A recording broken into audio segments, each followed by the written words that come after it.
I watched the hit trilogy, The Street Fighter. Have you heard of them? I have.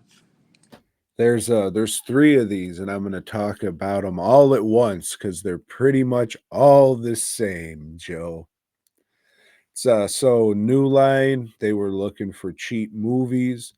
China had some cheap movies, so they picked up these fucking Street Fighter things because they're kind of wild. Threw some music on it and had themselves a new action star in Sonny Chiba.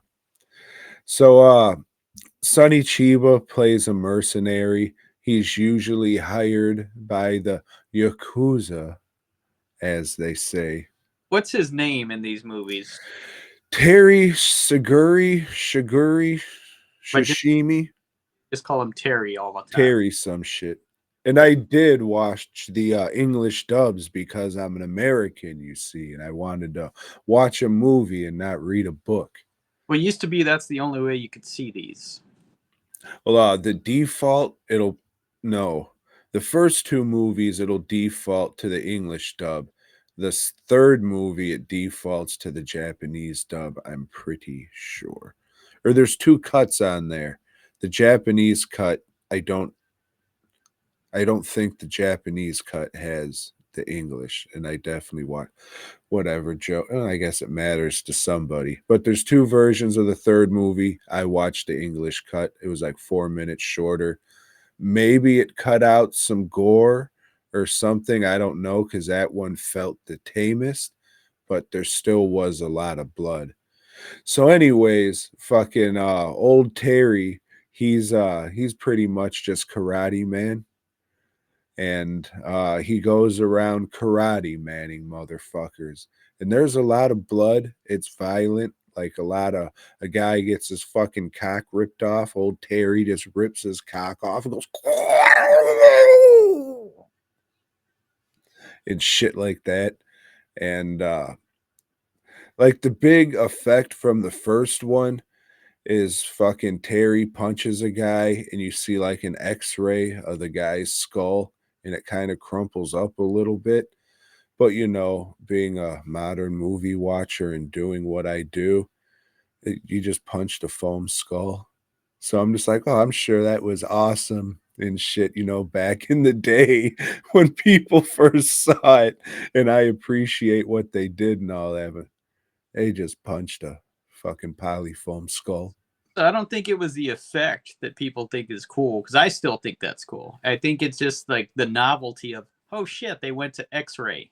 So that's pretty cool. Nobody had done that before. I don't think.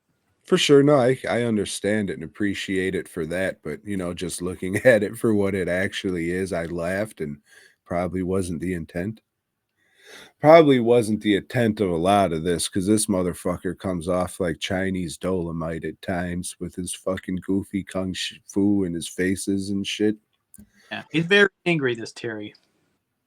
They call him Angry Terry. And the pirates. Fuck. Rest in empowerment. Redbeard gone too soon.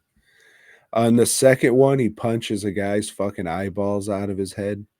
And the second one's good. The second one has a goofier tone, and shit happens in the second one where it's just like, man, fuck you. This clearly happened in the last one, but you son of a bitch.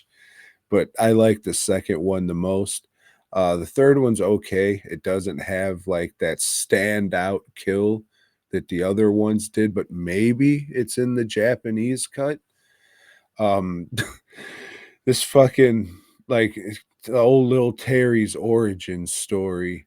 His dad's getting taken away in an internment camp or some shit, and then there's this like little 3-year-old not good actor, and he's just his face is all weird and the dubbing sucks.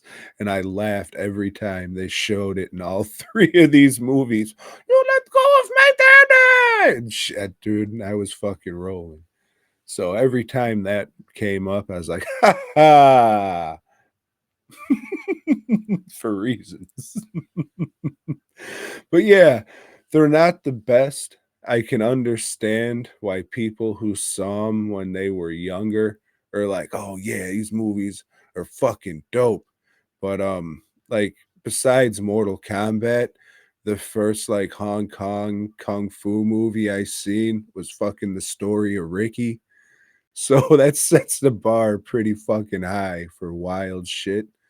While this does have it, it's no Story of Ricky. This is more like trying to make a exploitation movie out of a kung fu movie, I guess, and it has shit in it, and they're worth checking out. But Yeah, I mean, like I saw these, yeah, when I was younger, a teenager, or whatever, and I liked them. I haven't seen these again in like maybe 15, 20 years, but when I rewatched them as a younger adult, um, yeah, I still like them. And yeah, if you're making that comparison to shit that came afterwards, I don't know, this shit was cool when it came out. I mean, this was, because it was doing something different. It wasn't just like a tournament film. He wasn't a straight up good guy. He's kind of a fucking idiot, especially in the first movie. He gets his ass kicked a lot in the first movie, right? Or thrown off a cliff. they all kind of blend together. But Mhm. for the most part, he's just kind of fucking Terry badass. His like karate instructor, friend of his dad, fucks him up for a second because he's trying to spar with him or whatever. Yeah. And I mean, he takes some punches and shit, but he's fucking Terry action hero. So Yeah. And then I remember some shit with like, I don't know if it was him that goes to kill a guy that's on death row so the guy can get out so he can fight that guy later or something. yeah, that's the second one. A guy's on death row. His family pays old Terry to get him out of death row. So Terry does like his little knuckle thing to the back of the guy's neck, just like, hey, this is gonna make you pass out and shit. Walk slow, and then they'll take you to the hospital, and they end up fucking breaking the guy out of the ambulance. But like his son and daughter, they say, "Oh, Terry, we don't have the money to pay you." So they fucking fight in his fucking house, and the fucking son jumps out a goddamn window. He does like a flying kick or some shit. And I've grown to love fucking idiots unhappily going out of windows. So like the daughter tells the guy their dad who they broke out of jail, oh, fucking old Terry killed him. So now the dad wants to avenge, but really it's just like, hey, you fucks, you didn't fucking pay up, and this guy fucking attacked me and jumped out a window.